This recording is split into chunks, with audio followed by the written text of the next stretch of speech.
So, hold on, you said that we would reconvene at a... We will discuss it, the Okay. board will discuss it. Okay. There'll be no action taken tonight. Correct. Are you guys gonna time me, or do I need to time myself over here?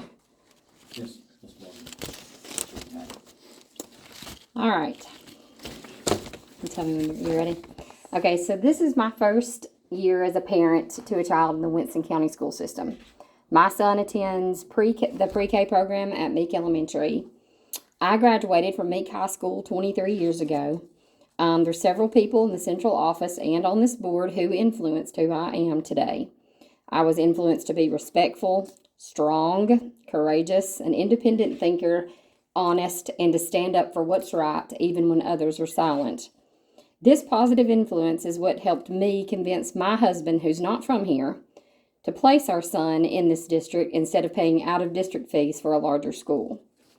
It is unfortunate that my husband's first impression of the Winston County school system is not the beautiful picture that I had painted it to be. The negative, combative, and outright unethical behaviors that we have seen are not in any way due to the staff at the Meek Elementary School or their principal. We have nothing but praise for that school and their leaders. This negative impression stems from the coincidental fact that our son's first educational experience just so happens to be the same year as the election for superintendent. I assure you, I am no stranger to political friction, as I have spent countless hours in the Alabama State House addressing legislative issues and fighting to reform occupational licensing in this state. I have seen it all and I have heard it all, and frankly, I've never been as surprised in Montgomery as I have been here in Winston County. From Senate committee meetings to legislative sunset hearings, I have fought and won very tough battles on Goat Hill. And obviously, winning battles of this nature in Montgomery creates agitation for those who are losing. But not once during my time and my experience in Montgomery did I experience verbal attacks in a parking lot that required a sheriff to intervene like I did from the Addison Elementary School principal following the superintendent debate. Not once in Montgomery did I witness someone excessively and repeatedly screaming their frustrations about me while walking around a parking lot to gain attention to her tantrum. This behavior is embarrassing to the district, and it's not one I want my son to follow. I was taught to resolve conflict by first reaching out directly to the person who offended me. There are also biblical principles for this process, and I would assume that conflict resolution would be at the top of the list for the qualifications of a principal. This is not personal, it's about policy. Our first impression of this board at the moment is not favorable due to lack of transparency and the obvious support of these behaviors. It appears that the board also supports policy violations by allowing the transportation director to hand out campaign materials on school property during school hours and use the board vehicle to pick up campaign signs and store them on school property.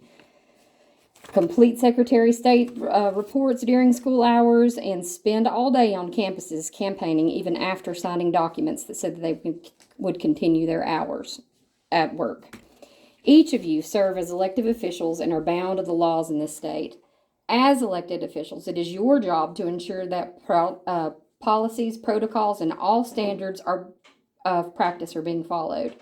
As a tax-paying constituent of this county with a child in the school system, I would encourage you to reread Board Policy Section 4.10 and remind the Transportation Director that being off the clock does not bypass this violation when he's on school property during school hours putting materials in teachers' boxes.